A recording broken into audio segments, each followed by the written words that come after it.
नमस्कार दोस्तों, MPPSC prelims 2026 जो कि अप्रैल के महीने में होने वाली है, इससे संबंधित यूनिट 10 की महत्वपूर्ण क्लास की महा मैराथन क्लास आपके लिए लेकर आया हूं, जिसमें हमने मध्य प्रदेश की संपूर्ण जनजातियां और जनजातियों से संबंधित व्यक्तित्व के बारे में चर्चा करेंगे। और यहां से आपका एक भी क्वेश्चन बाहर नहीं जाएगा, बिल्कुल डिटेल से हम सारी मध्य प्रदेश की जनजातियों को पढ़ने वाले हैं। तो आगे बढ़ते हैं, आज की क्लास को शुरू करते हैं। उससे पहले इंपॉर्टेंट जानकारी आपके लिए है दोस्तों कि अगर आपको पीडीएफ चाहिए तो इस क्लास की पीडीएफ आपको राघव सर जी के टेलीग्राम चैनल पर मिलेगी। तो वहां पर जाके ये टेलीग्राम चैनल सर्च करके जरूर ज्वाइन कर लेना, ताकि आपको आज की क्लास की बेहतरीन पीडीएफ मिल जाए। तो दोस्तों क्लास को शुरू करते हैं, और क्लास को शुरू करने में सबसे पहले हम पढ़ते हैं अनुसूचित जातियों के बारे में। सबसे इंपॉर्टेंट है कि मध्य प्रदेश में जो अनुसूचित जातियां हैं उनकी क्या स्थिति है। अनुसूचित जाति मतलब एससी के बारे में हम सबसे पहले पढ़ेंगे, उसके बाद में एसटी पर आएंगे। तो दोस्तों ये जो अनुसूचित जातियां है ना, इनकी जो सूची है ये मध्य प्रदेश भारत के संविधान के अनुच्छेद 341 में जो सूची दी गई है, ये कहां पर दी गई, तो आर्टिकल 341 में अनुसूचित जातियों की सूची आपको दी गई है। वहीं 366 आर्टिकल की हम बात करें तो इसमें अनुसूचित जातियों को परिभाषित किया गया है। तो अगर आपसे पूछे कि अनुसूचित जातियों की सूची कहां पर दी गई, तो इनकी ये सूचीबद्ध जातियां 341 में है, और इनकी परिभाषा कहां पर दी गई, तो परिभाषा 366 आर्टिकल में दी गई। अब दोस्तों सबसे इंपॉर्टेंट पॉइंट आपको ये याद रखना है कि मध्य प्रदेश में 48 अनुसूचित जातियां निवास करती है। ये डाटा बिल्कुल लेटेस्ट डाटा है। मध्य प्रदेश में कितनी अनुसूचित जातियां है, तो 48 अनुसूचित जातियां यहाँ पर निवास करती है, जिनकी संख्या 1,13,42,000 के लगभग है। तो ये आंकड़ा एग्जाम में नहीं पूछा जाएगा,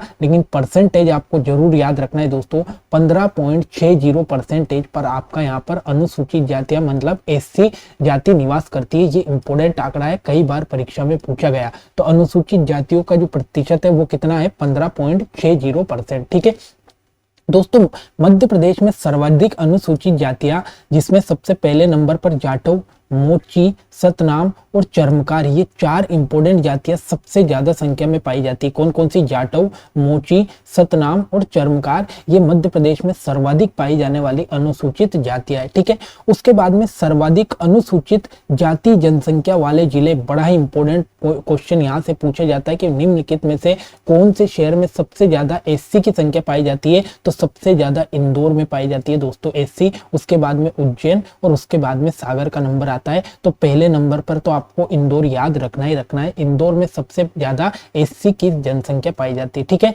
अगर आपसे पूछे कि भाई प्रतिशत में सबसे ज्यादा एससी कहां पर पाई जाती है, तो प्रतिशत में आपको उज्जैन याद रखना है। ठीक है, तो ये इंपोर्टेंट है, प्रतिशत में उज्जैन में सबसे ज्यादा एससी की संख्या पाई जाती है। ठीक है, आगे बढ़ते हैं दोस्तों। अगर आपसे पूछे कि भाई न्यूनतम अनुसूचित जाति जनसंख्या वाले जिले कौन से हैं, तो ये आपको याद रखना है, झाबुआ और अलीराजपुर। इंपोर्टेंट पॉइंट है, एग्जाम में कई बार क्वेश्चन पूछा, जहां पर भी मैं इंपोर्टेंट बता रहा हूं वो आपको याद रखना ही रखना है। तो सबसे कम अनुसूचित जनसंख्या वाले जिले है झाबुआ, अलीराजपुर, और प्रतिशत में भी आपको झाबुआ, अलीराजपुर ही याद रखना है। तो यहाँ पर कोई चेंजेस नहीं है, तो ये आपको याद करने में आसानी होगी। न्यूनतम अनुसूचित न्यूनतम अनुसूचित जातियों वाले जिले झाबुआ और अलीराजपुर है, प्रतिशत में पूछे या नॉर्मल पूछे। ठीक है, अब दोस्तों एक यहाँ पर क्वेश्चन पूछा जाता है कि भाई जो अनुसूचित जाति शब्द है ये सबसे पहले किसने दिया, तो जो साइमन कमीशन भारत में आया था, इस साइमन कमीशन ने सबसे पहले अनुसूचित जाति शब्द यहाँ पर दिया था। ठीक है, उसके बाद में अनुसूचित जाति शब्द का जो प्रयोग है ये कहाँ पर किया गया, तो ये भारत के संविधान में किया गया। ठीक है, और दलित शब्द का सबसे पहले प्रयोग किसने किया, तो ये साइमन कमीशन ने ही दलित शब्द का प्रयोग किया था। और हरिजन शब्द जो है ये किसने दिया, तो ये महात्मा गांधी ने दिया। तो यहाँ से क्वेश्चन पूछ सकता है कि भाई हरिजन शब्द किसने दिया, तो महात्मा गांधी ने। अनुसूचित जाति शब्द सबसे पहले किसने दिया, तो साइमन कमीशन ने दिया। और दलित शब्द का प्रयोग भी किसने किया, तो साइमन कमीशन ने किया। ये कुछ इंपोर्टेंट पॉइंट है जहां से आपके एग्जाम में क्वेश्चन पूछे जाते हैं। तो इस स्लाइड में अपन ने एससी के बारे में पढ़ा, और एससी के बारे में 2-3 चीजें आपको याद रखना है कि कितने परसेंट पर एससी पाई जाती है, तो 15.06% पर आपका एससी जनसंख्या पाई जाती है। सबसे ज्यादा कहां पर पाई जाती है दोस्तों, तो इंदौर में पाई जाती है, इंदौर में। और अगर आपसे पूछे कि न्यूनतम कहां पर पाई जाती है, तो झाबुआ अलीराजपुर में पाई जाती है। ये कुछ इंपोर्टेंट आंकड़ा है जो आपको याद रखना ही रखना है आपके एग्जाम की दृष्टि से। अब दोस्तों कुछ अनुसूचित जातियां आपके सामने है, जहां से हो सकता है क्वेश्चन पूछ सकता है कि निम्नलिखित में से कौन सी अनुसूचित जाति है, जनजाति है। तो ये आपको एक बार सूची पूरी पढ़ लेनी है, जो मैं पीडीएफ दूंगा। जैसे जाटव हो गया, मोची हो गया, चमार हो गया, महार हो गया, कोली हो गया, भंगी हो गया, बसोड़ हो गया, बागरी हो गया, कुम्हार, खगार, कटिया, खटीक, ये सारी कुछ जातियां है। ये एक बार आपको पढ़ लेना है ताकि आपको एक आइडिया लग जाए कि कौन किसके अंतर्गत आता है। ठीक है, तो ये तो बात हुई दोस्तों अनुसूचित जातियों यानी कि एससी के बारे में, शेड्यूल कास्ट के बारे में। अब बात करते हैं दोस्तों अनुसूचित जनजातियां, जहां से आपके एग्जाम में क्वेश्चन सबसे ज्यादा पूछे जाने की संभावना है।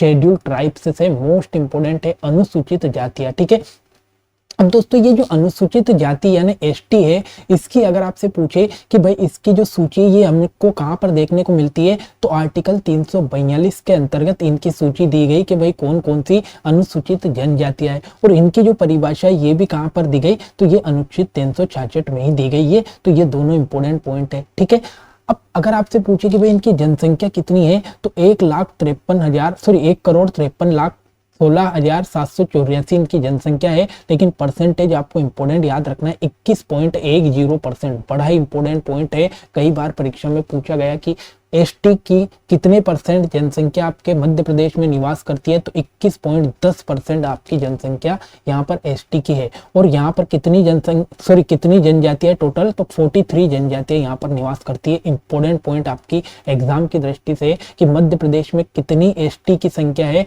तो टोटल 43 जनजातियां मध्य प्रदेश में निवास करती है। और इनका परसेंटेज कितना है दोस्तों, तो 21.10% है। ये आपकी परीक्षा के लिए बड़ा इंपॉर्टेंट है, एग्जाम में क्वेश्चन पूरा पूछा जाएगा। अब अगर पूछे कि भाई मध्य प्रदेश की सबसे बड़ी जनजाति कौन सी है दोस्तों, तो याद रखना है भील मोस्ट इंपोर्टेंट है, सबसे बड़ी जनजाति है। लेकिन अगर आपसे पूछे कि एक समूह के रूप में सबसे बड़ी जनजाति कौन सी है, तो ये गोंड सबसे बड़ी जनजाति है।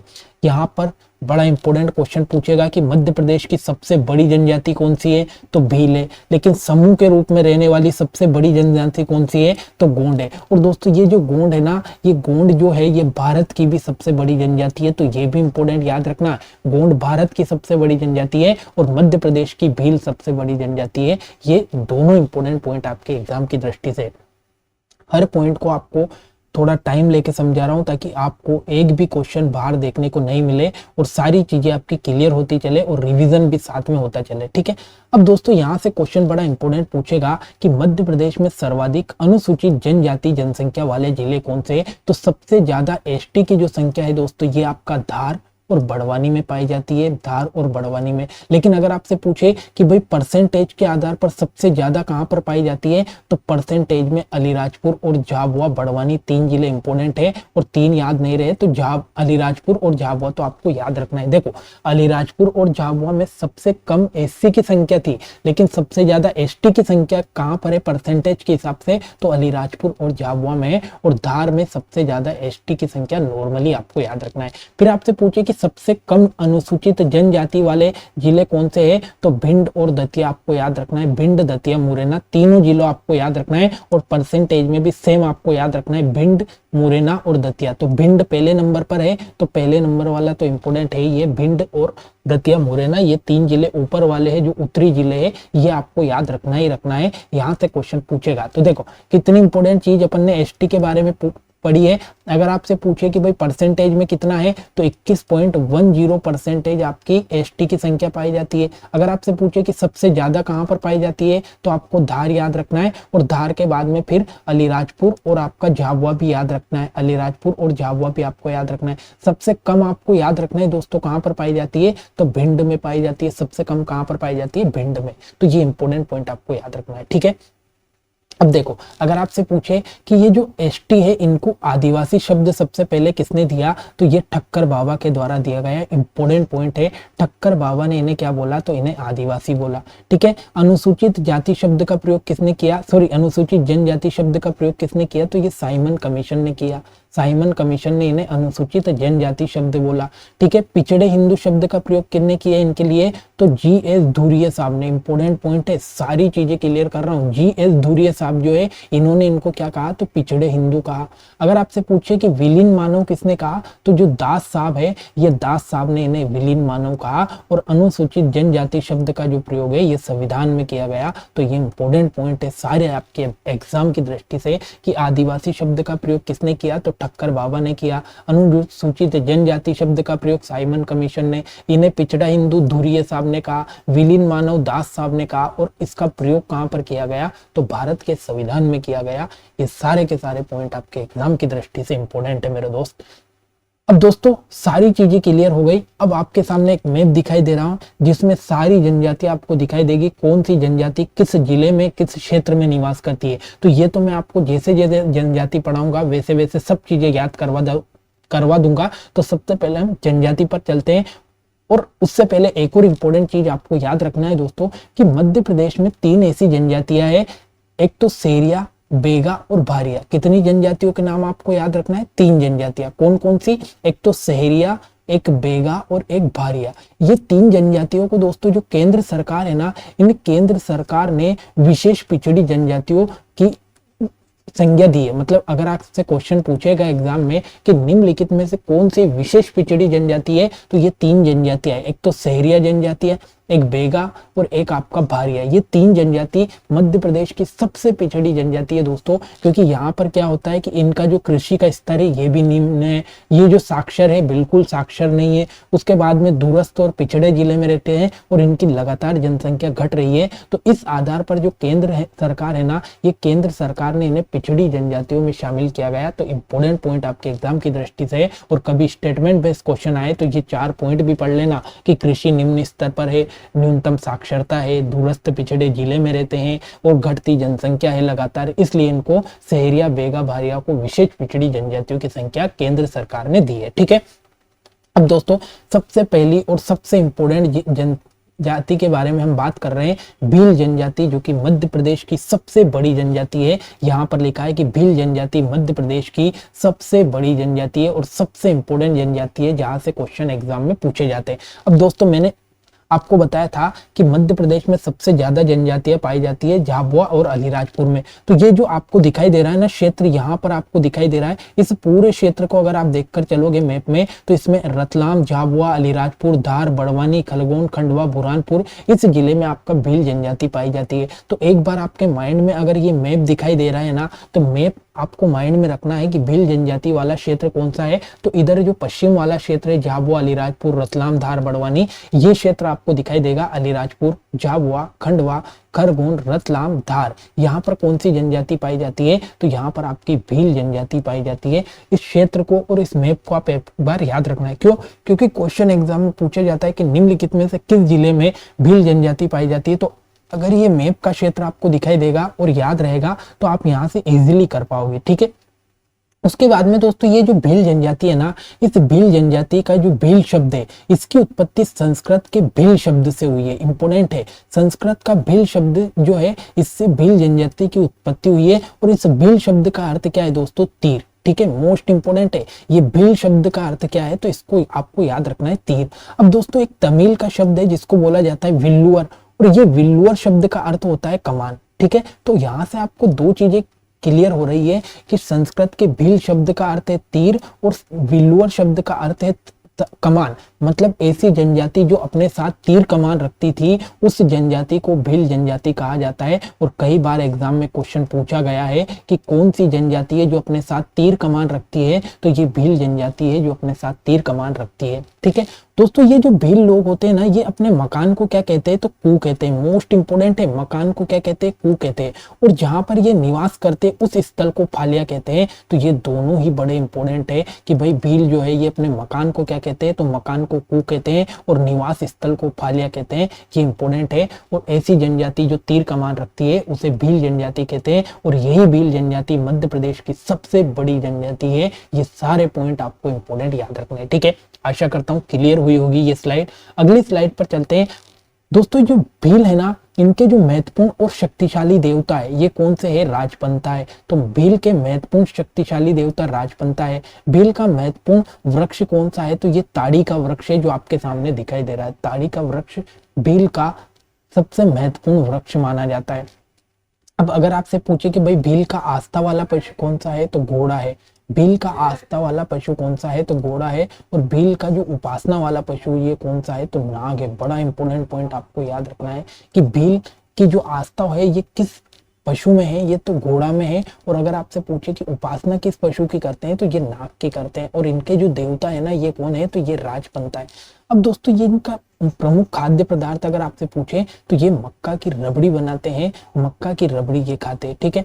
अब सबसे इंपॉर्टेंट क्वेश्चन यहाँ से बनता है कि भील की उपजातियां कौन सी है। क्वेश्चन सीधा सीधा पूछेगा कि निम्नलिखित में से कौन सी भील की उपजाति है, तो याद रखना है भीली हो गया, बरेला हो गया, भिलाला हो गया, पटालिया होगा, रथियास, बेगास और तड़वी। ये भील की इंपॉर्टेंट जनजातियां है जहां से कई बार क्वेश्चन पूछा जाता है कि भील की उपजातियां कौन सी है, तो याद रखना है भीली, बरेला, भिलाला, पठालिया, रथियास, बेगास और तड़वी।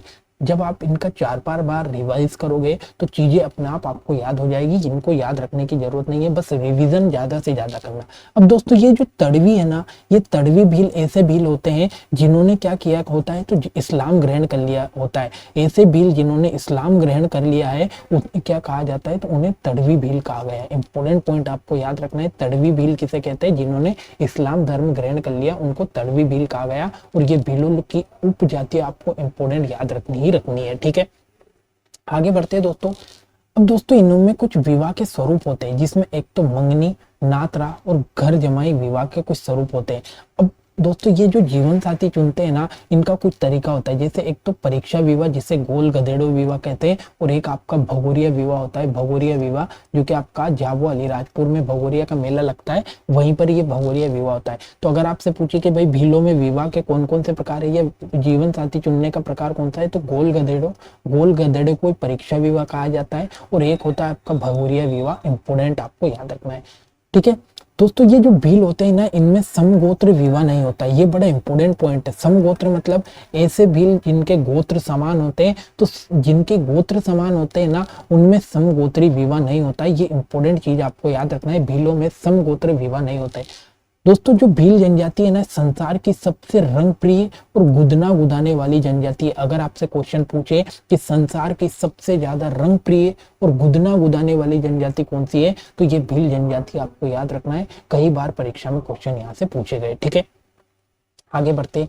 अगला इंपॉर्टेंट कि अगर आपसे पूछे कि भीलों का प्रिय नृत्य कौन सा है, तो भगोरिया नृत्य जो कि भगोरिया हाट के टाइम पर होते हैं, तो ये भगोरिया इंपॉर्टेंट आपको याद रखना है। अगर आपसे पूछे कि भाई भगोरिया विवाह किन में होता है, तो ये भगोरिया विवाह भी भील में होता है। अगर आपसे पूछे कि भगोरिया नृत्य कहाँ होता है, तो भीलों का नृत्य। और अगर आपसे पूछे कि भगोरिया त्योहार किसका है, तो भगोरिया त्योहार भी भीलों का त्योहार है। सारा भगोरिया आपको याद रखना है, भीलों से संबंधित है। भील का प्रसिद्ध पर्व भगोरिया जो कि होली के अवसर पर 7 दिन तक चलता है। ये आ गया सबसे इंपॉर्टेंट पॉइंट कि जो भगोरिया पर्व है ये किस टाइम पर रहता है, तो होली के टाइम पर। कितने दिन लगता है, तो 7 दिन लगता है। मोस्ट इंपोर्टेंट आपको याद रखना है, मोस्ट इंपोर्टेंट भगोरिया पर्व 7 दिन तक आपको याद रखना है, ठीक है। दोस्तों भीलों का जो पंचायत का मुखिया होता है ना, इसको क्या कहा जाता है, कोटवार कहा जाता है। पंचायत के मुखिया को कोटवार कहा जाता है। अब दोस्तों भीलों में कुछ क्रांतिकारी नेता हुए जिन्होंने अंग्रेजों से लोहा लिया, तो इसमें आपका एक तो टांटिया भील हो गए, एक भीमा नायक हो गए, रघुनाथ मंडलोई हो गए। ये कुछ इंपोर्टेंट आपके भीलों से संबंधित कुछ क्रांतिकारी नेता हुए, इनके नाम याद रखना है, टांटिया भील, भीमा नायक और रघुनाथ मंडलोई। आगे आने वाले हम पढ़ेंगे या आज ही की क्लास में सारे भीलों के जितने भी या फिर जितने भी जनजाति के क्रांतिकारी इनके बारे में पढ़ने वाले, ठीक है।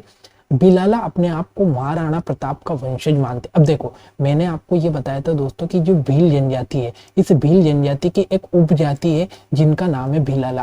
और ये जो भिलाला है ना दोस्तों, ये क्या करते हैं, तो ये अपने आप को महाराणा प्रताप का वंशज मानते हैं। अब देखो भील की 2 उपजाति इंपोर्टेंट आपको याद रखना है। एक तो तड़वी भील मैंने आपको बताया, और ये तड़वी भील कौन है, जिन्होंने इस्लाम धर्म ग्रहण कर लिया, इस्लाम धर्म ग्रहण कर लिया, उन्हें तड़वी भील कहा गया। और एक भील की उपजाति है भिलाला, जो क्या करते हैं, तो खुद को महाराणा प्रताप का वंशज मानते हैं। तो ये भीलों के बारे में इतनी इंपॉर्टेंट चीजें आपको याद रखना है, यहाँ से आपका एग्जाम में क्वेश्चन पूछा जाता है। दोस्तों एक और इम्पोर्टेंट चीज है कि ये जो भील है ना, इनका एक चित्र है जिसको कहा जाता है पिथोरा। मोस्ट इंपोर्टेंट है। अगर आपसे पूछे कि भाई पिथोरा चित्र का संबंध किस जनजाति से है, तो ये भीलों से संबंधित है। फिर अगर आपसे पूछे कि भाई इसे किसने बनाया, तो इसे पेमा फलिया ने बनाया। पेमा फात्या या पेमा फलिया इसको कहा जाता है, तो पेमा फालिया जी ने बनाया है। और इसी के लिए 2014-15 में इनको तुलसी पुरस्कार दिया गया। इंपोर्टेंट पॉइंट है। पहला पॉइंट तो कि पिथोरा का संबंध किससे है, भीलों से है। इसको किसने बनाया, तो पेमा जी ने बनाया। फिर अगर आपसे पूछे कि भाई इसके लिए इनको तुलसी पुरस्कार कब दिया गया, तो 2014-15 में इनको तुलसी पुरस्कार दिया गया। मोस्ट इंपोर्टेंट पॉइंट आपको याद रखना है, ठीक है। अब अगली इंपॉर्टेंट जनजाति आती है दोस्तों गोंड, ठीक है। भील जनजाति के जितने भी इंपॉर्टेंट पॉइंट है सारे क्लियर हुए। गोंड जनजाति सेकंड बड़ी जनजाति है मध्य प्रदेश की, तो याद रखना है। अगर आपसे पूछे कि मध्य प्रदेश की सेकंड बड़ी जनजाति कौन सी है, तो ये गोंड है। और अगर आपसे पूछे कि भाई ग्रुप के रूप में सबसे बड़ी जनजाति ग्रुप कौन सी है, तो ग्रुप के रूप में या समूह के रूप में सबसे बड़ी जनजाति कौन सी है, गोंड आपको याद रखना है। और ये जो गोंड है ना भारत की सबसे बड़ी जनजाति है। ये इंपॉर्टेंट पॉइंट आपके एग्जाम की दृष्टि से इंपॉर्टेंट है, ठीक है। अब दोस्तों ये जो गोंड है ना, इस गोंड शब्द जो है ये तेलुगु भाषा के कोड शब्द से बना है। तेलुगु भाषा के कोड शब्द से बना है जिसका अर्थ है पहाड़। अर्थात ये ऐसी जनजाति है जो पर्वतीय क्षेत्र में निवास करती है। तो अगर आपसे क्वेश्चन पूछे कि निम्नलिखित में से कौन सी जनजाति है जो पर्वतीय क्षेत्र में निवास करने वाली जनजाति कही गई है, तो गोंड जनजाति को पर्वतीय क्षेत्र में निवास करने वाली जनजाति कहा गया, क्योंकि ये कोड शब्द से बनी है और कोड का अर्थ होता है पहाड़, ठीक है। दोस्तों ये जो गोंड है ना, ये स्वयं को कोयतुर कहते हैं। तो अगर आपसे क्वेश्चन पूछे कि स्वयं को कोयतुर कौन सी जनजाति कहती है, तो गोंड जनजाति कहती है। अब गोंड जनजाति जो है ये कहाँ निवास करती है, तो दक्षिण पूर्वी क्षेत्र में। जैसे एक तो बालाघाट जिला हो गया आपका, छिंदवाड़ा जिला हो गया, मंडला हो गया, बैतूल हो गया, इन जिलों में आपकी गोंड जनजाति निवास करती है। इंपॉर्टेंट है, जिलों के नाम आपको याद रखना है किस क्षेत्र में, तो आपका बालाघाट, छिंदवाड़ा और मंडला बैतूल वाला जो क्षेत्र है यहाँ पर गोंड जनजाति निवास करती है। अब दोस्तों इसके दो उपवर्ग है, एक तो राजगोंड होते हैं, और ये जो राजगोंड होते हैं ना ये क्या होते हैं, तो ये राजा होते हैं राजगोंड। और एक होते हैं धुरगोंड। तो धुरगोंड क्या होते हैं, तो सैनिक होते हैं। तो अगर आपसे पूछे कि धुरगोंड कौन होते हैं, तो ये धुरगोंड सैनिक होते हैं। ये इंपॉर्टेंट पॉइंट आपको याद रखना है। अगला, अब दोस्तों कुछ इंपॉर्टेंट चीज आपको याद रखना है कि ये जो गोंड जनजाति है ना, इसके कुछ उपवर्ग है। मतलब इन्हीं में जो लोग हैं ये अलग अलग काम करते हैं, और अलग अलग काम करते हैं तो उनको अलग अलग नाम दिया गया है। जैसे एक तो होता है गोटिया गोंड। अब ये गोटिया गोंड क्या होता है, तो ये पंचायत का मुखिया होता है। एक होता है दोस्तों ओझा। ओझा क्या करता है, तो तांत्रिक या पंडिताई का काम करता है। तो अगर आपसे पूछे कि भाई गोंड में ओझा कौन होता है, तो ओझा तांत्रिक या पंडिताई का काम करता है। प्रधान कौन होता है, तो ये इंपोर्टेंट है। प्रधान होता है क्या होता है, तो ये पुजारी का काम करता है। एक होता है कोयला भूतिस। तो कोयला भूतिस का मतलब होता है नाचने वाला। तो ऐसे गोंड जो नाचने वाले होते हैं उनको क्या नाम दिया गया है, कोयला भूतिस। एक होते हैं सोलाहस। तो जो बढ़ाई का काम करता है ना, उनको सोलाहस कहा जाता है, इंपोर्टेंट है। और एक होता है अगरिया। तो जो लोहे का काम करने वाला गोंड होता है ना, इसको अगरिया कहा गया है। कई बार एग्जाम में क्वेश्चन पूछे गए कि सोलाहस किसे कहते हैं, तो बढ़ाई का काम करने वाला गोंड। अगरिया किसे कहते हैं, तो लोहे का काम करने वाला गोंड। और दोस्तों ये सब किसके अंतर्गत आते हैं, तो गोंड के अंतर्गत आते हैं। तो अगर आपसे पूछे कि गोंड के उपवर्ग कौन कौन से हैं, तो गोटिया, ओझा, प्रधान, कोयला भूतिस, सोलाहस और अगरिया। और इनके काम बड़े इंपॉर्टेंट है। ये स्लाइड बड़ी इंपॉर्टेंट है क्योंकि यहाँ से क्वेश्चन एग्जाम में पूछे जाते हैं, ठीक है। आगे बढ़ते हैं, गोंड की बात करते हैं भाई गोंड का पूजनीय वृक्ष कौन सा है, तो पीपल जो है ये पीपल के वृक्ष की पूजा करते हैं। इनका महत्वपूर्ण वृक्ष कौन सा है, तो महुआ। देखो ये पूजा तो पीपल के वृक्ष की करते हैं, लेकिन महत्वपूर्ण वृक्ष कौन सा है, तो महुआ का वृक्ष होता है जिससे शराब बनाई जाती है, ठीक है। महुआ के वृक्ष जिससे शराब बनाई जाती है, तो इसकी ये इनका महत्वपूर्ण वृक्ष है। उपासना वाला जानवर कौन सा है, तो नाग होता है। मोस्ट इंपोर्टेंट है, इनका उपासना वाला जानवर नाग है। अब दोस्तों इनका पेय पदार्थ कौन सा है, तो याद रखना ये पेज पीते हैं। पेज क्या होता है, तो जो चावल और मक्का होती है इनका आटे से पेज बनता है और ये पेज का सेवन करते हैं। मुख्य भोजन होता है कोदो और भात, ठीक है। तो ये भी चावल से बनाए जाते हैं, तो इनका मुख्य भोजन कोदो और भात होता है। इनके प्रमुख देवता बूढ़ा देव, ठाकुर देव और दूल्हा देव। ये बड़े इंपॉर्टेंट है कि गोंडों के मुख्य देवता कौन से हैं, तो एक तो बूढ़ा देव हो गए, एक ठाकुर देव हो गए और एक आपके दूल्हा देव हो गए। ये इंपॉर्टेंट पॉइंट आपको याद रखना है। अगला, अब दोस्तों इनमें कुछ विवाह के इंपॉर्टेंट स्वरूप है। इंपॉर्टेंट क्योंकि यहाँ से क्वेश्चन पूछे जाते हैं और कई बार क्वेश्चन पूछे गए। एक तो दोस्तों क्या होता है कि दूध लोटावा पद्धति होती है। दूध लोटावा पद्धति में क्या होता है, तो ये आपस में शादी कर लेते हैं। आपस में शादी, जैसे कि मामा बुआ के जो लड़के हैं ये आपस में शादी कर लेते हैं। तो एक तो दूध लोटावा विवाह की पद्धति इनमें शामिल है। एक होता है आपका लम सेना विवाह। लम सेना विवाह में क्या होता है दोस्तों कि जो लड़की है ये लड़के के घर बारात लेकर आती है। अगर आपसे पूछे कि लड़की लड़के के घर बारात लेकर कौन से विवाह में आती है, तो ये लम सेना विवाह में आती है और ये गोंडों में होता है। एक होता है दोस्तों चढ़ विवाह। ये चढ़ विवाह में क्या होता है, तो इस चढ़ विवाह में जो लड़का है वो लड़की के घर बारात लेकर होता है, मतलब घोड़ी चढ़कर आता है, तो चढ़ विवाह याद रखना है। और एक होता है दोस्तों पटौनी विवाह। तो पटौनी विवाह कौन सा होता है दोस्तों, तो ये लव मैरिज वाला सिस्टम होता है पटौनी विवाह में। तो ये चारों के चारे जो विवाह स्वरूप है गोंड में, ये बड़े इंपॉर्टेंट है, यहाँ से क्वेश्चन पूछे जाते हैं। तो दूध लौटावा, लम सेना, चढ़ विवाह और पटौनी विवाह ये विवाह के स्वरूप है। किसमें क्या होता है ये भी मैंने आपको क्लियर कर दिया। दोस्तों ये जो गोंड है ना, ये बारी नामक खेती करते हैं। कई बार एग्जाम में क्वेश्चन पूछा गया कि बारी नामक खेती कौन सी जनजाति करती है, तो ये गोंड जनजाति करती है। अब इसके कुछ इंपोर्टेंट लोक नृत्य प्रसिद्ध नृत्य जैसे कर्मा, सेला, बड़ोनी, सुआ, एबलतोड़, सजनी, दीवानी, बिरहा, कहरवा, ये बड़े इंपॉर्टेंट नृत्य है दोस्तों इनके, तो ये आपको याद रखना है।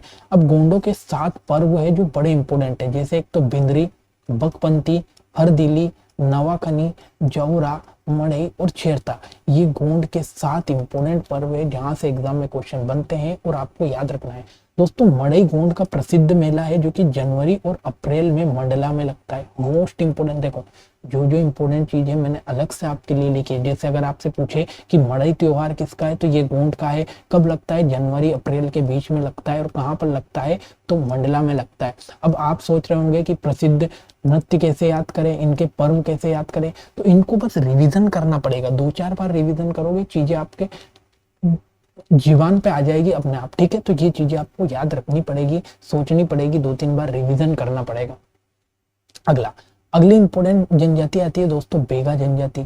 अब बेगा जनजाति मैंने आपको बताया था कि 3 जनजातियां विशेष पिछड़ी जनजाति है, सेहरा, बेगा, भारिया। तो ये जो बेगा है ना, ये मध्य प्रदेश की पिछड़ी जनजाति है जो कि गोंड की ही उपजाति है। मोस्ट इंपोर्टेंट पॉइंट है, बेगा किसकी उपजाति है, गोंड की, और ये मध्य प्रदेश की विशेष पिछड़ी जनजाति में शामिल है, इंपोर्टेंट है। अगला, ये कहाँ पाई जाती है, तो ये पूर्वी मध्य प्रदेश, मंडला, बालाघाट, सीधी, शहडोल में पाई जाती है। अगर आप देखोगे यहाँ पर तो ये क्षेत्र आपको दिखाई देगा, इस क्षेत्र में आपका बेगा जनजाति पाई जाती है। सॉरी, यहाँ पर पाई जाती है, यहाँ पर आपकी बेगा जनजाति पाई जाती है, ठीक है। बेगा जनजाति के जो लोग हैं ये खेत पर हल नहीं चलाते, क्यों, क्योंकि ये धरती को अपनी माता मानते हैं और यदि हल चलाएंगे तो धरती माता का सीना फट जाएगा, ऐसा इनका सोचना है। तो ये बड़ी इंपॉर्टेंट बात है कि कौन सी जनजाति के लोग हैं जो खेतों में हल नहीं चलाते, वो धरती को अपनी माता मानते हैं, तो बेगा जनजाति के लोग ऐसा करते हैं। और दोस्तों अगर ये खेती पर हल नहीं चलाएंगे तो खेती कैसे करेंगे, तो दोस्तों ये झूम, पेवार या पूर्ण कृषि करते। अब ये झूम, पेवार, पूर्ण कृषि क्या होती है दोस्तों, तो ये जो वृक्षों के पत्ते हैं उनको जलाकर उन पर खेती करते हैं, तो इसी को कहा जाता है झूम, बेवार या पूर्ण कृषि। तो अगर आपसे पूछे कि झूम, बेवार या पूर्ण कृषि कौन करता है, तो ये आपका बेगा जनजाति करती है दोस्तों। बेगा जनजाति के द्वारा ये किया जाता है। ये बड़ा इंपॉर्टेंट पॉइंट आपको याद रखना है, ठीक है। अब दोस्तों साल के वृक्ष की पूजा करते हैं जिसमें बूढ़ा देव निवास करता है। इंपोर्टेंट पॉइंट है कि जो बेगा जनजाति है ये कौन से वृक्ष की पूजा करते हैं, तो ये साल के वृक्ष की पूजा करते हैं। क्यों करते हैं, क्योंकि इसमें इनके मुख्य देवता बूढ़ा देव निवास करते हैं। तो अगर आपसे पूछे कि बेगा जनजाति जो है ये किस वृक्ष की पूजा करते हैं, तो ये साल के वृक्ष की पूजा करते हैं, क्योंकि साल के वृक्ष में क्या होता है, बूढ़ा देव निवास करते हैं। उनका प्रिय जो पदार्थ है, पेय पदार्थ, ये भी कौन सा है, तो पेज है। ये इंपोर्टेंट पॉइंट आपको याद रखना है, ठीक है। आगे बढ़ते हैं, अगली स्लाइड पर हम चलते हैं दोस्तों। तो जो बेगा जनजाति है ना, इसकी कुछ उपजाति है, जैसे एक तो हो गए आपकी भरोतिया, एक रेमेना, कटमेना आदि। मोस्ट इंपोर्टेंट अगर आपसे पूछे कि जो बेगा जनजाति की उपजातियां कौन सी है, तो एक तो भरोतिया हो गए, एक रेमेना हो गया, एक कटमेना हो गया। ये इंपोर्टेंट आपको याद रखना है, ठीक है। इनके प्रमुख नृत्य आपको याद रखना है। कर्मा सबसे इंपोर्टेंट है, उसके बाद में सेला भी इंपोर्टेंट है, परदोनी भी इंपोर्टेंट है, फाग, बिल्मा, रीना, ये 3 तो आपको याद रखना ही रखना है। कर्मा, सेला और परदोनी ये बेगा के बड़े इंपोर्टेंट नृत्य है दोस्तों, ठीक है। दोस्तों इनका जो सुबह का भोजन होता है ना, इसको बासी भोजन कहा जाता है। दोपहर का जो भोजन है इसको पेज, और रात्रि में बिहारी भोजन करते हैं, यानी हल्का भोजन करते हैं। तो ये भी आपको याद रखना है। ये जो बेगा जनजाति है ना दोस्तों, इस पर बैरियर एल्विन साहब ने एक बुक लिखी है और इसका नाम क्या है, तो बेगा द बेगा बुक है। मोस्ट इंपोर्टेंट है। अगर आपसे पूछे कि बैरियर एल्विन ने कौन सी जनजाति पर बुक लिखी है, तो इन्होंने बेगा जनजाति पर बुक लिखी है और उस बुक का नाम क्या है, तो द बेगा पुस्तक इनका नाम है। ये इंपोर्टेंट बुक है और कई बार एग्जाम में यहाँ से क्वेश्चन पूछा गया है, ठीक है। आगे बढ़ते हैं सहरिया जनजाति। देखो मैंने 3 जनजाति आपको बताई थी जो विशेष पिछली जनजाति थी। एक तो आपका बेगा हो गया, एक आपका भारिया हो गया, सहरिया, बेगा, भारिया, सेहरा, सहरिया, और एक हो गया आपका सहरिया। ठीक है, तो ये 3 जनजातियां मध्य प्रदेश की सबसे पिछड़ी जनजाति है, जिसमें अपन ने बेगा के बारे में पढ़ लिया। अब अपन पढ़ने वाले सहरिया जनजाति। दोस्तों ये जो सहरिया जनजाति है ना, ये उत्तरी क्षेत्र में पाई जाती है, जैसे ग्वालियर, भिंड, मुरैना, शिवपुरी और शाहाबाद का जंगल जो कि कोटा गुना के बीच में आता है। अब यहाँ पर एक सबसे इंपॉर्टेंट क्वेश्चन बनता है कि जो शाहाबाद का जंगल है, ये जंगल कहाँ पर है? तो ये कोटा और गुना के बीच में पाया जाता है। ठीक है, इसमें कौन सी जनजाति निवास करती है? तो इसमें सहरिया जनजाति पाई जाती है। और मध्य प्रदेश के जो उत्तरी जिले है ना, भिंड, मुरैना, यहाँ पर आपका सहरिया जनजाति पाई जाती है। और ये मध्य प्रदेश की अत्यंत सीधी जनजाति है, जो कि ऋणग्रस्ता के कारण बंधुआ मजदूरी करती है। बड़ा इंपॉर्टेंट पॉइंट है कि ऋणग्रस्ता के कारण बंधुआ मजदूरी करने वाली जनजाति कौन सी है? तो ये सहरिया जनजाति है, और ये सबसे सीधी जनजाति है, ये आपको याद रखना है। और मध्य प्रदेश की पिछड़ी जनजाति है, पिछड़ी जनजाति है, ये इंपॉर्टेंट पॉइंट आपको याद रखना है। दोस्तों सहरिया जनजाति जो है ये जड़ी बूटियों का काम भी करती है, मतलब जड़ी बूटियों के काम में इनको सिद्धस्त हासिल है, ये इंपॉर्टेंट आपको याद रखना है। इनके मुख्य देवता सीता, दुर्गा, भैरव, मतलब ये हिंदू के देवता है, उनकी ही पूजा करते हैं, तो ये आपको याद रखना है। इनका जो बसावट है इसको क्या कहा जाता है? सहराना कहा जाता है। और पंचायत का मुखिया पटेल, जो कि आज के टाइम पर होता है, वैसे पटेल को ये पंचायत का मुखिया कहा जाता है, लेकिन बसावट जहाँ पर रहते हैं उसको सहराना कहा जाता है। तो सहरिया से सहराना आपको याद हो जाएगा। आगे बढ़ते हैं दोस्तों। अब इनके कुछ इंपोर्टेंट नृत्य है जो मैंने आपको यहाँ पर दिए गए। एक तो आपका दुलदुल घोड़ी, ये आपको दिखाई दे रहा है। दुलदुल घोड़ी, पहले शादियों में इस प्रकार की घोड़ी लेकर आते और डांस करते थे, तो इसी को दुलदुल घोड़ी कहा जाता था। एक आपका तेजा जी और एक आपका ये लहंगी। तो ये कुछ इंपोर्टेंट सहरिया जनजाति के लोक नृत्य, दुलदुल घोड़ी, तेजा जी और लहंगी, ये आपको याद रखना है। ठीक है, सहरिया जनजाति का जो संग्रहालय है दोस्तों, ये कहाँ पर बनाया गया? तो श्योपुर में। अति इंपोर्टेंट, सहरिया जनजाति संग्रहालय कहाँ पर है? तो श्योपुर में। और धर्म में अटूट आस्था रखते हैं, ये इंपोर्टेंट पॉइंट आपका सहरिया जनजाति से आपको याद रखना है।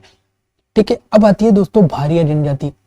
ठीक है, बेगा हो गई, सहरिया हो गई, अब भारिया। दोस्तों ये भारिया भी क्या है? तो मध्य प्रदेश की सबसे पिछड़ी जनजाति है।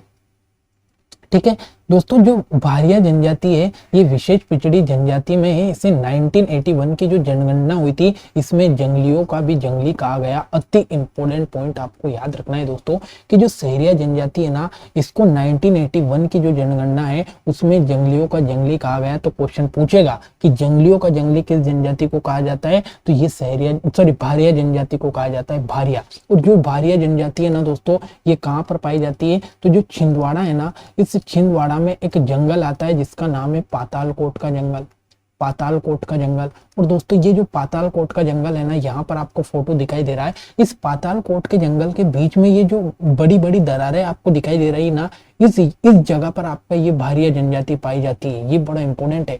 अब भारिया जनजाति अगर आपको देखो, 2 पर्वतों के बीच में या 2 पहाड़ों के बीच में अगर यहाँ पर पाई जाती है, तो दोस्तों इनका जो सूर्य उदय है ना, ये भी लेट होता है, सूर्य उदय भी लेट होता है। और अस्त की बात करें तो अस्त भी जल्दी हो जाता है। तो ऐसी जनजाति जो जहां पर सूर्य उदय तो लेट होता है और अस्त जल्दी हो जाता है, वो कौन सी जनजाति उस क्षेत्र में रहती है? तो भारिया जनजाति। और ये क्षेत्र कौन सा है? तो छिंदवाड़ा का पातालकोट का जंगल आपको याद रखना है दोस्तों। कई बार एग्जाम में क्वेश्चन यहाँ से पूछे गए कि छिंदवाड़ा के पातालकोट में कौन सी जनजाति रहती है? तो भारिया जनजाति रहती है, इंपॉर्टेंट है। आगे बढ़ते हैं दोस्तों। इनके जो पूर्वज है ये कर्णदेव को अपना पूर्वज मानती है। और इनमें दूध लोटावा पद्धति प्रचलित है। दूध लोटावा पद्धति मैंने अभी आपको बताया कि मामा बुआ के लड़के आपस में शादी कर लेते हैं। ठीक है, वर्षा ऋतु में महुआ और आम के बीजों की रोटी बनाया करते हैं। तो वर्षा ऋतु में आम और महुआ के बीजों की रोटी कौन सी जनजाति बनाती है? तो ये भारिया जनजाति बनाती है दोस्तों, भारिया जनजाति। ठीक है, इनका निवास स्थल ठाना कहलाता है। अब देखो मैंने जितनी भी चीजें लिखाई दे रही है, जैसे भीलों का निवास स्थल मकान क्या कहलाता था? कूफालिया। उसी प्रकार से भारिया जनजाति का निवास स्थल ठाना कहलाता है। यहाँ से क्वेश्चन बनते हैं और ऐसे क्वेश्चन हम स्किप करके जाते हैं। ठीक है, इनके कुछ नृत्य है बड़े इंपॉर्टेंट, आपको याद रखना है। कई बार एग्जाम में क्वेश्चन बना है। भड़म, सेला और कर्मा। भड़म, सेलम, कर्मा किसका नृत्य है? तो ये भारिया जनजाति की है। और इनकी 2 उपजातियां आपको याद रखनी है, भूमिया और पांडव। भूमिया और पांडव इनकी उपजाति है। ठीक है। ये कौन सी बोली बोलते हैं, तो भरनोटी बोली बोलते हैं। इंपोर्टेंट है, भारिया जनजाति भरनोटी बोली बोलती है और इनका मुखिया भी क्या होता है, तो पटेल होता है। ये सारे इंपोर्टेंट पॉइंट आपके एग्जाम की दृष्टि से इंपोर्टेंट है दोस्तों, ये आपको याद रखना है। अगली जनजाति आती है दोस्तों कोल। ठीक है, तो कोल जनजाति की हम बात करें तो ये सीधी सतना, जबलपुर और रीवा क्षेत्र में पाई जाती है। अब कोल का मतलब क्या होता है दोस्तों, कोयला। कोल का मतलब क्या होता है, कोयला। तो ऐसी जनजाति जो कोयला वाले क्षेत्र में काम करती है, और कोयला वाला क्षेत्र आपको दिखाई दे रहा है यहाँ पर मैप में देखोगे तो सीधी, शहडोल और आपका सिंगरौली। तो ये देखो सीधी, सतना, जबलपुर, रीवा, शहडोल में ये जनजाति पाई जाती है, कोल जनजाति। कोल से कोयला आपको याद रखना है, तो क्षेत्र आपको याद रखा। दोस्तों ये जो कोल जनजाति है ना, इसका उल्लेख रामायण, पुराण और महाभारत में, क्यों, क्योंकि जो दोस्तों शबरी थे ना, शबरी जिन्होंने राम जी को अपने झूठे बैर खिलाए थे, वो शबरी कौन सी जनजाति से थी, तो ये कोल जनजाति से थी। और इसीलिए जनजाति का जो वर्णन है रामायण, पुराण, महाभारत में मिलता है। और ये जो शबरी को अपनी माता मानते हैं दोस्तों, तो शबरी को अपनी माता कोल जनजाति मानती है। पंचायत को ये क्या कहते हैं, तो गोहिया कहते हैं। तो पंचायत को गोहिया कहा जाता है। और ये संगीत के शौकीन होते हैं दोस्तों, और इनका प्रसिद्ध नृत्य कौन सा है, दहका नृत्य। दहका नृत्य की फोटो आपके सामने है। तो अगर आपसे पूछे कि दहका नृत्य का संबंध किससे है, तो ये आपका कोल जनजाति से। इनकी कुछ उपजातियां जैसे रोहिला और रोतले। रोहिला, रोतले कौन सी जनजाति की उपजातियां है, तो ये कोल जनजाति की आपको याद रखना है। दोस्तों ये जो कोल है ना, ये गांव के और शहर के बाहर अपना अलग मोहल्ला बनाकर रहते हैं, जिसे टोला कहा जाता है। इंपोर्टेंट है, देखो कोल जनजाति के लोग क्या करते हैं, गांव के बाहर अपना मोहल्ला बनाकर रहते हैं, उसको क्या कहा जाता है, तो टोल कहा जाता है या टोला कहा जाता है। तो ये इंपोर्टेंट पॉइंट आपके एग्जाम की दृष्टि से इंपोर्टेंट आपको याद रखना है। एक बार फिर कह रहा हूँ, यहाँ से पढ़ने के बाद में 2 से 3 बार पीडीएफ का रिवीजन करना, आपका यूनिट 10 बिल्कुल आपका जुबान पे याद हो जाएगा, यूनिट 10 आपका कंप्लीट हो जाएगा। पर आपको यहाँ पढ़ने के बाद में रिवीजन करना जरूरी है। रिवीजन या तो पीडीएफ से कर लेना या किसी भी बुक से कर लेना, ठीक है। अगला आता है दोस्तों कोरकू। अब कोरकू की हम बात करें तो ये मुख्य रूप से होशंगाबाद, बुरहानपुर, पश्चिमी सतपुड़ा, निमाड़ क्षेत्र या बैतूल क्षेत्र में पाई जाती है। मोस्ट इंपोर्टेंट है, ठीक है। कोरकू ये आपको दिखाई दे रहा है, होशंगाबाद और बैतूल वाला क्षेत्र आपको इंपोर्टेंट याद रखना है, ठीक है। कोरकू का मतलब होता है मनुष्यों का समुदाय। जैसे गोंड का मतलब कोड़ होता है, कोड़ को पहाड़ कहा जाता है, उसी तरीके से कोरकू का मतलब होता है मनुष्यों का समूह। और इनके जो देवता है ये मेघनाथ जी है, ठीक है। सबसे इंपॉर्टेंट इनका नाटक आपको याद रखना है, जहां से एग्जाम में क्वेश्चन पूछे जाने की पूरी संभावना रहती है। कोरकू का नाटक कौन सा है, खम्ब स्वांग, और इनका नृत्य कौन सा है, तो चटकोरा। दोनों ही बड़े इंपॉर्टेंट है, स्टार लगाकर लिख लेना, चटकोरा और आपका खम्ब स्वांग। खम्ब स्वांग क्या है, कोरकू का नाटक है। चटकोरा क्या है, कोरकू का नृत्य है। यहाँ से क्वेश्चन एग्जाम में पूछा जाता है। इनकी उपजातियां मेवासी, पटरिया, दुरारिया, रूमा, बोडिया और कोरकू। ये ज्यादा इंपॉर्टेंट नहीं है, लेकिन ये 2 पॉइंट बड़े इंपॉर्टेंट है इस जनजाति से, क्योंकि 1000 बार क्वेश्चन यहाँ से पूछा जाता है। दोस्तों ये जो कोरकू है ना, ये मृतकों को दफनाते हैं और लकड़ी का एक मृतक स्तंभ बनाते हैं, जिसको क्या कहा जाता है, तो मंडा कहा जाता है। ये इंपॉर्टेंट पॉइंट है। कोरकू क्या करते हैं, मृतकों को दफनाने की इनमें प्रथा है, और लकड़ी का एक मृतक स्तंभ बनाते हैं, उसको क्या कहते हैं, तो उसको मंडा कहते हैं। ये बड़ा इंपॉर्टेंट पॉइंट आपको एग्जाम की दृष्टि से याद रखना है, ठीक है। आगे बढ़ते हैं। अगली आपका आती है दोस्तों अगरिया जनजाति, बड़ा इंपॉर्टेंट है।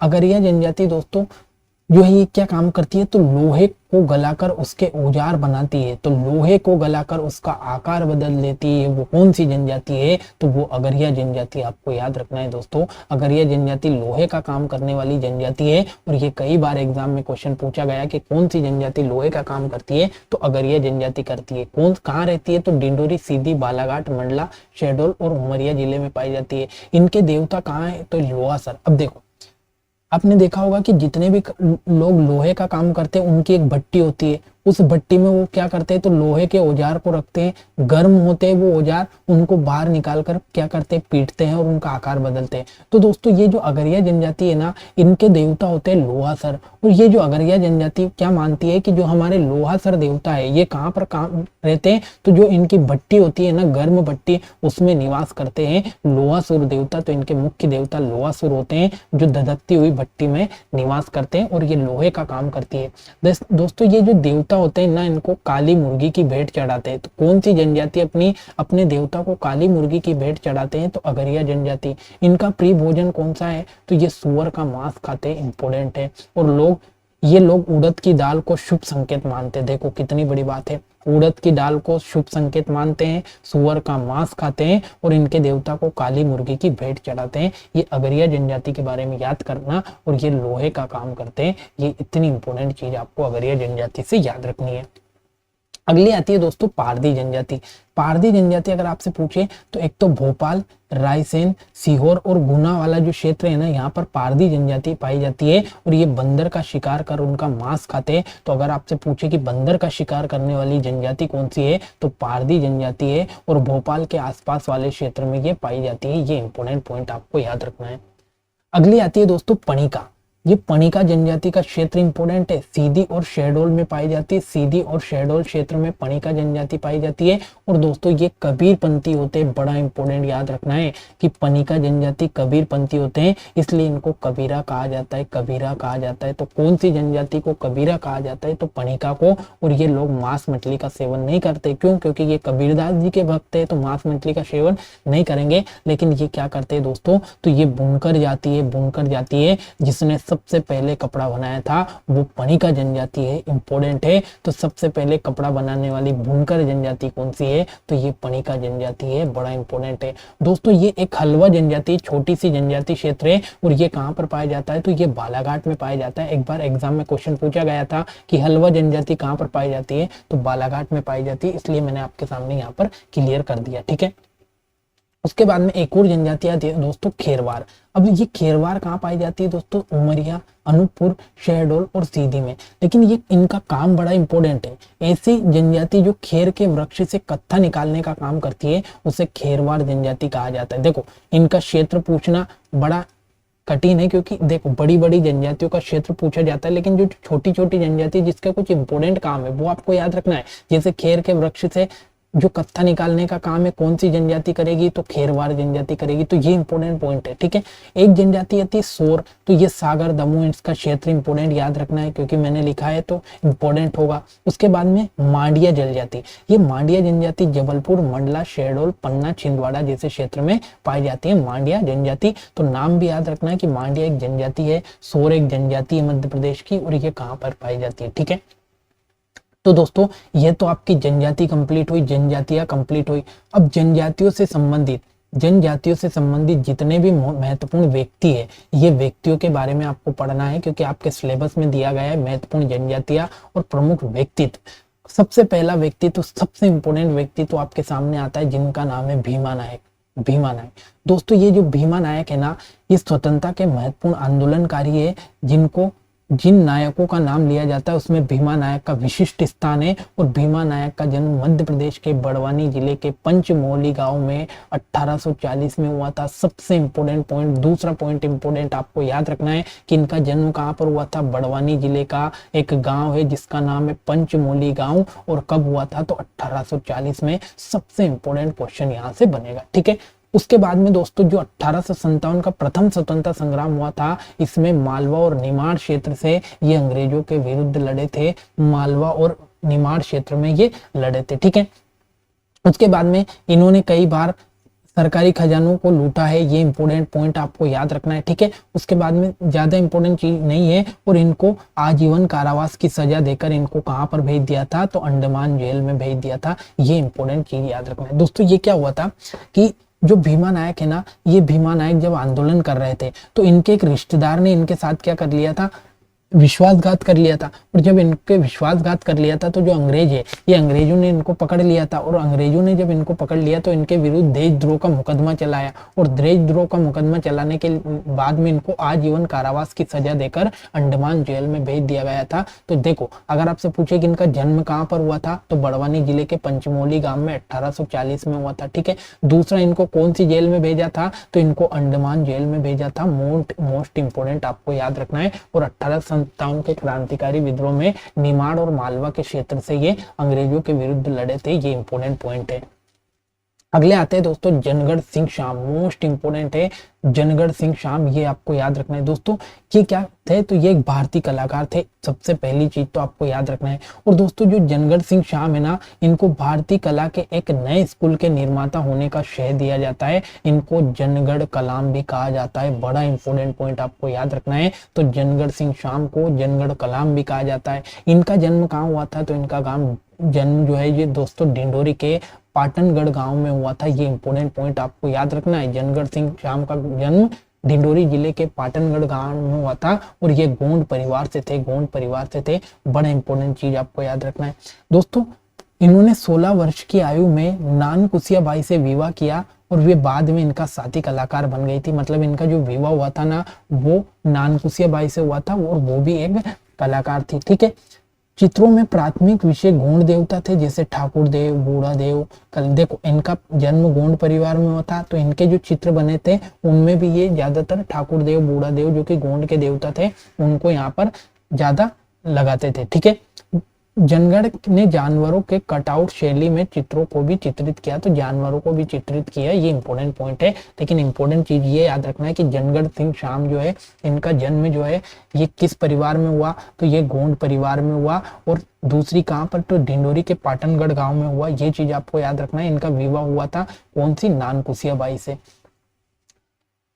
अब बात करते हैं दोस्तों पेमा फात्या के बारे में, जिनके बारे में मैंने आपको बताया था कि ये भील आदिवासी कलाकार है, भील आदिवासी कलाकार है। और इनकी एक चित्रकला है जिसको पिथोरा कहा गया, मोस्ट इंपोर्टेंट है। पिथोरा चित्रकला किसने बनाया, तो पेमा फात्या के द्वारा बनाया गया है, ठीक है। इनको अंतर्राष्ट्रीय कलाकार, भील जनजाति की कला पिथोरा पेंटिंग के उस्ताद पेमा फात्या को 31 मार्च 2020 की रात को निधन हो गया। तो 31 मार्च 2020 को इनका निधन हुआ। ये इंपॉर्टेंट चीज आपको याद रखना है। इनकी चित्रकला आपको याद रखना है, पिथोरा, ठीक है। अगला, जमुना देवी मध्य प्रदेश की इंपॉर्टेंट जनजाति महिला है। देखो जमुना देवी मध्य प्रदेश की सबसे पुरानी महिला सांसदों में से एक थी, इंपॉर्टेंट है। ये क्या थी, तो ये मध्य प्रदेश की सांसद रही है, ठीक है। इन्होंने अपना पूरा जीवन आदिम जनजाति और आदिवासियों के कल्याण में समर्पित किया। इनका जन्म कहाँ पर हुआ, इंपोर्टेंट है। जन्म 19 नवंबर 1929 को मध्य प्रदेश के धार जिले में इनका जन्म होता है। मध्य प्रदेश के धार जिले में जमुना देवी का जन्म होता है, जो कि सबसे पुरानी महिला सांसदों में से एक थी। मोस्ट इंपोर्टेंट आपको याद रखना है, ठीक है। उसके बाद में ज्यादा इंपॉर्टेंट चीजें इसमें यहाँ पर आपको याद रखना है कि मध्य प्रदेश की पहली महिला नेता प्रतिपक्ष जमुना देवी 81 वर्ष की अवस्था में 24 सितंबर 2010 को इनका निधन हुआ। अब देखो सबसे पहली चीज तो ये याद रखना है कि जमुना देवी जो थी, इनका जन्म कहाँ पर हुआ, तो ये धार जिले में हुआ। दूसरी इंपॉर्टेंट ये क्या थी, तो एक महिला सांसद थी, ठीक है। तीसरी इंपॉर्टेंट चीज अगर आपसे पूछे कि मध्य प्रदेश की पहली महिला नेता प्रतिपक्ष कौन थी, तो ये जमुना देवी थी। बड़ा इंपॉर्टेंट है। और इनको भुआजी के नाम से जाना जाता था, भुआजी के नाम से इनको जाना जाता था। और 1998 में राज्य की उप मुख्यमंत्री भी बनी, उप मुख्यमंत्री बनी 1998 में। और 2003 में इन्हें संसदीय जीवन सम्मान तथा 2001 में भारत ज्योति से सम्मानित किया गया। सारे के सारे इंपोर्टेंट पॉइंट मैंने आपके सामने लिख दिए। एक दो बार जरूर इनका रिवीजन करना, चीजें आपको आराम से याद हो जाएगी। अगला आता है दोस्तों बिरसा गोंड। मोस्ट इंपोर्टेंट है बिरसा गोंड। 1942 में बैतूल जिले के घोड़ा डोंगरी के शाहपुर जिले में आदिवासी सेना नायकों का एक बड़ा समूह 19 अगस्त 1942 को बिरसा गोंड के नेतृत्व में घोड़ा डोंगरी रेलवे स्टेशन के पास में इकट्ठा हुआ। गोंड सरदार बिरसा ने जंगल जंगल घूमकर आदिवासियों को प्रेरित किया। इंपोर्टेंट है, आदिवासी समूह ने रेल की पटरी उखाड़ी, पुलिस थाने घोड़ा डोंगरी रेलवे स्टेशन को पीछे स्थित लकड़ी के विशाल डिपो से आग के हवाले कर दिया। पुलिस अधिकारी ने घटना स्थल पर आए और बिना चेतावनी के गोलियां बौछार कर दी और बिरसा गोंड की घटना स्थल पर शहादत हो गई। जिर्रा गोंड की मृत्यु के बाद में, जिनकी मृत्यु के बाद में कारावास हो गई और अंग्रेजी हुकूमत में आदिवासियों पर काफी जुल्म ढाए। तो ये इतने इंपॉर्टेंट पॉइंट है, ये सारे एक बार आपको पढ़ने हैं, ठीक है। ख्वाजा नायक इंपोर्टेंट है। देखो ख्वाजा नायक जो है दोस्तों, ये भीलों के पलटन में एक सामान्य सिपाही थे, मतलब सामान्य सिपाही थे भील की पलटन में। और बाद में उनकी गलती के कारण उनको 10 वर्ष की कैद हुई थी, जिसके कारण ख्वाजा के मन में अंग्रेज शासक के प्रति घृणा उत्पन्न हुई थी। देखो भीमा क्या था, भीलों के एक पलटन में सैनिक थे। इनको अंग्रेज ने 10 साल की कैद कर दी। 10 साल की कैद कर दी तो अंग्रेजों के लिए इसके मन में घृणा उत्पन्न हो गई और 1857 की क्रांति के दौरान इन्होंने बड़वानी क्षेत्र, ये बड़ा इंपॉर्टेंट है, बड़वानी क्षेत्र से 1857 की क्रांति में नेतृत्व किया। तो अगर आपसे पूछे कि 1857 की क्रांति में ख्वाजा नायक ने कहां पर आपका क्षेत्र से, कौन से क्षेत्र से आपका नेतृत्व किया था 1857 की क्रांति में, तो बड़वानी क्षेत्र से। इंपॉर्टेंट चीजें आपको याद रखनी है, ठीक है। आगे बढ़ते हैं। देखो मैंने बहुत सारी चीजें आपको यहाँ पर लिख दी है, एक बार आपको याद रखना है। जैसे कर्नल जेम्स आउटरम ने ख्वाजा नायक को धोखे से गिरफ्तार कर लिया था, ये चीजें आपको याद रखनी है। कुछ इंपॉर्टेंट चीजें जो मैंने आपके सामने यहाँ पर लिख दी। देखो शंकर शाह और रघुनाथ शाह, तो शंकर शाह गढ़मंडला के प्रतापी राजा थे। 1857 की क्रांति के समय देश में कविताओं की रचना इन्होंने की है, ठीक है। ब्रिटिश नौकरशाही के बारे में इन्होंने लिखा है और 1858 में तोप के मुंह से बांधकर इनके बेटे, देखो शंकर शाह और उनका बेटा रघुनाथ शाह, इन दोनों को तोप से बांधकर अंग्रेजों ने 1858 को उड़ा दिया था। तो ये चीजें आपको याद रखना है। और इन्होंने देशभक्ति कविता लिखी थी, ये इंपॉर्टेंट पॉइंट है, ठीक है। टांटिया भील के बारे में एक दो चीजें आपको याद रखना है कि इनका जन्म पूर्वी निमाड़ के खंडवा जिले में हुआ था। मोस्ट इंपोर्टेंट, निमाड़ का इनको कहा जाता है और इनका वास्तविक नाम तांत्या था। ये एग्जाम में एमपीपीएससी में एक बार क्वेश्चन पूछा गया कि इनका वास्तविक नाम क्या था, तो तांत्या था और अंग्रेजों ने इन्हें टांटिया कर दिया था, ठीक है। तो ये सारी चीजें, अंग्रेजों का जननायक और रॉबिन हुड किसे कहा जाता था, ये चीजें आपको याद रखना है। तो ये सारी चीजें मैंने आपके सामने लिख दी, एक बार आप इनका स्क्रीनशॉट लेना या फिर मैं पीडीएफ आपको दे दूंगा, वहां से पढ़ लेना। ये सारे व्यक्तित्व आप एक बार जरूर पढ़ लेना। मैं व्यक्तित्व की एक और अच्छी क्लास ले आऊंगा क्योंकि कंटेंट थोड़ा सा व्यवस्थित लिखा तो है, लेकिन इसको एक बार मैं सारे फोटो वोटो लगा के एक बार और आपको पढ़ा दूंगा ताकि आपके सारे व्यक्तित्व क्लियर हो जाए। तो दोस्तों आशा करता हूँ आज की क्लास आपको अच्छी लगेगी और सारी जनजाति आपको मैंने क्लियर और अच्छे से पढ़वाई है। तो आशा करता हूँ चीजें आपको जरूर पसंद आई होगी। तो मिलते हैं अगली क्लास में एक नए लेक्चर के साथ में और एक नए टॉपिक के साथ में। जय हिंद, जय भारत।